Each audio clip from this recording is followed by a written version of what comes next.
கல்கி 2898 ஏடி எதிர்பார்க்கல trailer 2 release பண்ணுவாங்கன்னு சொல்லி யாரும் எதிர்பார்த்திருக்கவே மாட்டோம். மோஸ்ட்லி இந்தியன் சினிமால இந்த மாதிரி மல்டிபிள் ட்ரெய்லர் ரிலீஸ் பண்றது கொஞ்சம் ரேர் தான். டிசி அண்ட் மார்வல் தான் அந்த ஃபார்மேட்டை வந்து ஃபாலோ பண்ணுவாங்க. ட்ரெய்லர் 1, 2 அண்ட் ஃபைனல் ட்ரெய்லர்னு சொல்லி ரிலீஸ் பண்றது எல்லாமே அவனுங்க வேலை தான். ஸோ இப்போ கல்கியும் அந்த ஃபார்மேட்டை ஃபாலோ பண்ணி ஃபைனல் ட்ரெய்லர் ரிலீஸ் பண்ணது உண்மையிலேயே நல்லா இருக்கு. ட்ரெய்லர் 1 அட்டகாசமா இருந்துச்சு. ஏகப்பட்ட ஹிடன் டீடைல் ஈஸ்டர் எக்னு சொல்லி அடிச்சு தோச்சு துவம்சம் பண்ணியிருப்பாங்க. அதை தொடர்ந்து இப்போ இந்த ஃபைனல் ட்ரெய்லர் மூலமா அந்த ப்ரெடிக்ஷன்ஸ் ட்ரெய்லர் 1ல நம்ம என்னெல்லாம் கெஸ் பண்ணமோ அதுல சில விஷயங்களை அபிஷியலா கன்ஃபார்ம் பண்ற விதமா இந்த ட்ரெய்லர் அமைஞ்சிருக்கு. சோ அதெல்லாம் என்ன ஏதுன்னு டீடைலா பாத்துருவோம். ட்ரெய்லர் 1ஓட பிரேக் டவுன் நீங்க மிஸ் பண்ணிருந்தீங்கன்னா டிஸ்கிரிப்ஷன் அண்ட் ஃபர்ஸ்ட் கமெண்ட்ல வந்து லிங்க் தரேன். டைம் இருக்கும்போது செக் அவுட் பண்ணி பாருங்க. அனைவருக்கும் வணக்கம் and welcome back to my channel. நீங்க பாக்குறது வாடபட் என்று வீடியோ பிடிச்சிருந்தா லைக் பண்ணுங்க. ட்ரெய்லரோட தொடக்கத்துல நம்ம அஸ்வத்தாமனை காட்டுறாங்க. ஈவன் இந்த ட்ரெய்லர் ஃபுல்லாவே அதிகபட்சமா நம்ம அஸ்வத்தாமனை தான் கவர் பண்ணியிருக்காங்க. நம்ம அஸ்வத்தாமன் சமயம் வந்து விட்டது, அந்த இறைவனின் உயிர் தங்கள் கருவில் தான் உள்ளது அப்படின்னு தீபிகா படுகோனி கிட்ட சொல்றாரு. சோ கல்கி தீபிகா படுகோனிக்கு தான் பிறக்க போறாருங்கிறது இங்க கன்ஃபார்ம் பண்றாங்க. அண்ட் காம்ப்ளெக்ஸ் வில்லன் கேங்ஸ் வந்து அம்மா குழந்தைன்னு சொல்லி ரெண்டு பேரையும் கொல்றதா இருக்கிறது வந்து இங்க கன்ஃபார்ம் ஆகுது. அது மட்டும் இல்லாம தீபிகா படுகோனி இந்த படத்துல வந்து சுமதிங்கிற கேரக்டர் பிளே பண்றாங்க. போன ட்ரெய்லர் பிரேக் டவுன்லயே சொல்ல வேண்டியது மறந்துட்டேன். சோ கல்கியோட அம்மா பேர் வந்து சுமதி அண்ட் அவங்க அப்பா வந்து விஷ்ணு யாஷஸ். இந்த படத்துல தீபிகா படுகோனிக்கு பேரா யார் வராங்கன்னு தெரியல. மேபி அதை வந்து இவங்க சர்ப்ரைஸ் எலிமெண்டா மெயின்டைன் பண்றாங்களோ என்னவோ. பிகாஸ் ரீசெண்டா கிடைச்ச நியூஸ் படி இந்த படத்துல வந்து நிறைய கேமியோஸ் வந்து இருக்கு அப்படிங்கிற மாதிரி சொல்லியிருந்தாங்க. சோ அதை வச்சு தான் சொல்றேன், வெயிட் பண்ணி பார்ப்போம். ட்ரெய்லர் 1 பிரேக் டவுன்ல வந்து ஒரு விஷயம் சொல்லியிருப்பேன். காம்ப்ளெக்ஸ்ல வந்து ஃபெர்டிலிட்டி சம்பந்தமா ஏதோ ஒரு ப்ராஜெக்ட் நடக்குது. சின்ன பெண்கள்ல இருந்து பெரியவங்க வரைக்கும் அந்த ப்ராஜெக்ட்ல இருக்கிற மாதிரி சொல்லியிருப்பேன். காம்ப்ளெக்ஸோட நோக்கமே கல்கி பிறக்க கூடாது அண்ட் யாருக்கு பிறப்பாங்கிறதும் தெரியாது. பிகாஸ் அவர் பிறந்தா கலியுகத்துக்கு ஒரு முற்றுப்புள்ளி வந்துரும்ல, அது நடக்க கூடாதுங்கிறனால குழந்தைங்களை இவங்க கருவிலேயே அழிக்கிற மாதிரி அபார்ட் பண்ற மாதிரி சொல்லியிருப்பேன். சோ அப்படி ஒரு விஷயம் இருக்குங்கிறத இந்த சீன் மூலமா கன்ஃபார்ம் பண்ணலாம். அதை ஃபாலோ பண்ணி நான் ஏற்கனவே சொன்னதுதான், இந்த படத்துல வந்து ரெண்டு விதமான டைம்லைன் இருக்கு. மகாபாரத காலகட்டம் அண்ட் 2898ல நடக்கிற விஷயங்கள்னு சொல்லி ரெண்டு விதமான டைம்லைன் இருக்கு. அஸ்வத்தாமனோட அந்த கிளிம்ஸ் வீடியோவா இருக்கட்டும் அண்ட் ட்ரெய்லர் 1 இருக்கட்டும், ரெண்டுத்திலயுமே வந்து அந்த பீரியாடிக் மகாபாரத காலகட்டத்தை வந்து அந்த அளவுக்கு காட்டி இருக்க மாட்டாங்க. பட் இந்த ஃபைனல் ட்ரெய்லர்ல பாத்தீங்கன்னா அந்த பீரியாடிக் மகாபாரத டைம்லைனை வந்து கொஞ்சம் எக்ஸ்பேண்ட் பண்ணி காட்டியிருக்காங்க. இந்த சீன்ல பாத்தீங்கன்னா ஒரு கர்ப்பிணி பெண் வயித்துல ஒரு அம்பு வந்து தாக்குற மாதிரி இருக்கும். அஸ்வத்தாமனை பத்தி ஏற்கனவே ஒரு வீடியோல பேசியிருப்போம். மகாபாரதத்துல போர் விதிமுறையை மீறின அஸ்வத்தாமன் பாண்டவர்களுக்கு எதிராக பிரம்மாஸ்திரத்தை வந்து ஏவி விட்டுருப்பாரு. இப் சப்போஸ் இந்த விஷயம் உங்களுக்கு புரியலனா இந்த வீடியோ முடிஞ்ச அப்புறம் அஸ்வத்தாமனோட ஃபுல் வீடியோ போய் பாருங்க. அதுல இதை பத்தி டீடைலா பேசியிருப்போம். வீடியோட லிங்க் வந்து டிஸ்கிரிப்ஷன் அண்ட் ஃபர்ஸ்ட் கமெண்ட்ல வந்து பின் பண்ணிருக்கேன், மறக்காம செக் பண்ணி பாருங்க. சோ ஒரு குழந்தையை கொண்டனால கிருஷ்ணர் அஸ்வத்தாமனுக்கு சாபம் கொடுத்தது மட்டும் இல்லாம அவர் நெத்தியில இருக்கிற அந்த ரத்தின கல்லையும் கிருஷ்ணரிடம் ஒப்படைக்க சொல்லியிருப்பாரு. அண்ட் இப்போ இந்த ட்ரெய்லர்ல பாத்தீங்கன்னா அஸ்வத்தாமனுக்கு அந்த கல் திருப்பி கிடைக்குது. ஒரு குழந்தையை கொண்டனால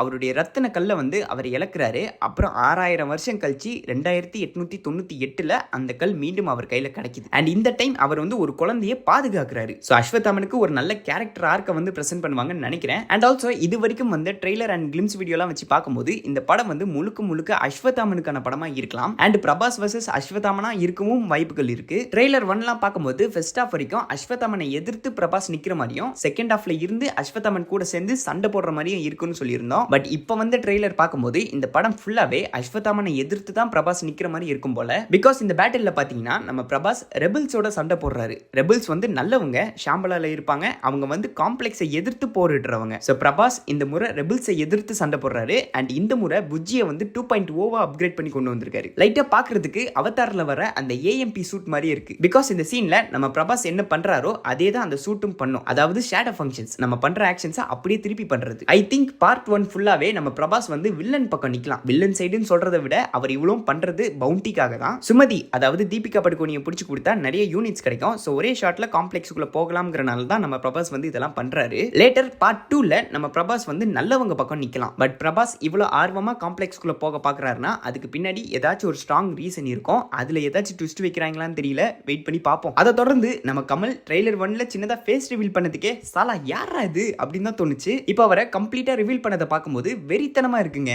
தலைவனுக்கு மேக்கப் தான் போட்டிருப்பாங்கன்னு நினைச்சேன், லைக் தசாவதாரம் மாதிரி. பட் இந்த முறை விஎஃப்எக்ஸ் பண்ணிருக்காங்க. எதிர்பார்க்கல விஎஃப்எக்ஸ் இந்த அளவுக்கு இருக்குன்ட்டு. இப்போ வந்து ட்ரெய்லர்ல அவருடைய லுக்கை வந்து கொஞ்சம் எக்ஸ்பேண்ட் பண்ணி காட்டினால அவர் தலையில இருக்கிற அந்த கல்லை வந்து நல்லாவே நோட்டீஸ் பண்ண முடியுது. அண்ட் ஆல்சோ நம்ம கமல் வந்து ஒரு விஷயம் சொல்லுவாரு, எத்தனை யுகங்கள் ஆனாலும் எத்தனை வாய்ப்பு கொடுத்தாலும் மனுஷன் மாற மாட்டான், மாறவே தெரியாது அப்படின்னு அப்படின்னு சொல்லியிருப்பாரு. ஒன்னு இவர் பொதுவா எல்லா மனிதர்களை பத்தி சொல்லியிருக்கலாம், ஆரல்ஸ் ஸ்பெசிபிக்கா அஸ்வத்தாமனை மென்ஷன் பண்ணிருக்கலாம். பிகாஸ் எத்தனை யுகங்கள் ஆனாலும் அப்படின்னு சொல்லியிருப்பாரு. இந்த படத்துல பல ஆண்டுகளா வாழ்ற கேரக்டர் அது அஸ்வத்தாமன் தான். சோ இதை வச்சு பார்க்கும்போது அஸ்வத்தாமனை பத்தி கலி நம்ம கமலுக்கு நல்லாவே தெரிஞ்சிருக்கும் போல. அந்த வகையில அஸ்வத்தாமன் போல நம்ம கமல் மகாபாரத போர் காலகட்டத்தில் இருந்தே உயிரோட இருக்கிற மாதிரி தான் தெரியுது. பிகாஸ் கலியோட தலையிலையும் கல் இருக்கும். இவர் இத்தனை ஆண்டு உயிரோட இருக்கிறதுக்கு அது காரணமா இருக்கலாம். ஆரல்ஸ் இந்த ஃப்ரேம்ல பாத்தீங்கன்னா கலியை சுத்தி 4 சேம்பர் இருக்கும் அண்ட் அதுக்குள்ள வந்து மனிதர்கள் இருப்பாங்க. ஒருவேளை அவங்கள கைண்ட் ஆஃப் பேட்டரி சோர்ஸ் மாதிரி யூஸ் பண்றாரோ என்னவோ. பிகாஸ் கலியோட பின்தலையில பாத்தீங்கன்னா 4 கேபிள் கனெக்டடா இருக்கும். சோ மேபி அந்த 4 பேர்கிட்ட இருந்து எனர்ஜி எடுத்துக்கிற மாதிரி கூட இருக்கலாம். ட்ரெய்லர் 1ல நம்ம அஸ்வத்தாமன் தீபிகா படுகோனியை காப்பாத்தி பசுபதி இருக்கிற இடத்துக்கு கொண்டு போயிருப்பாரு. அது என்ன இடம்னு பாத்தீங்கன்னா ஷம்பாலா. ஈவன் ரீசெண்டா ப்ரொடக்ஷன் சைட்ல இருந்து கதையில வர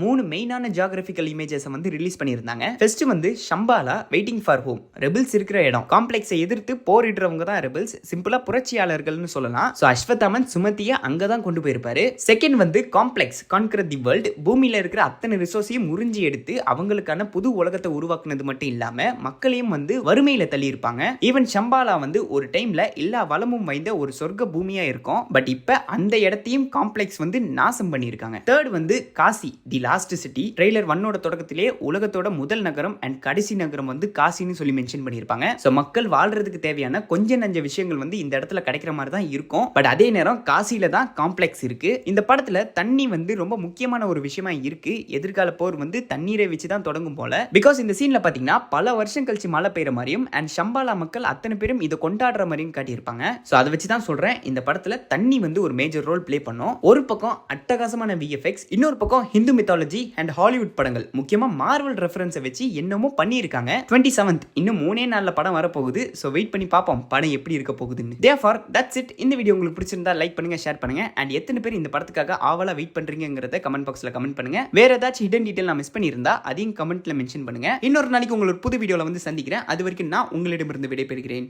Tata bye bye. See you.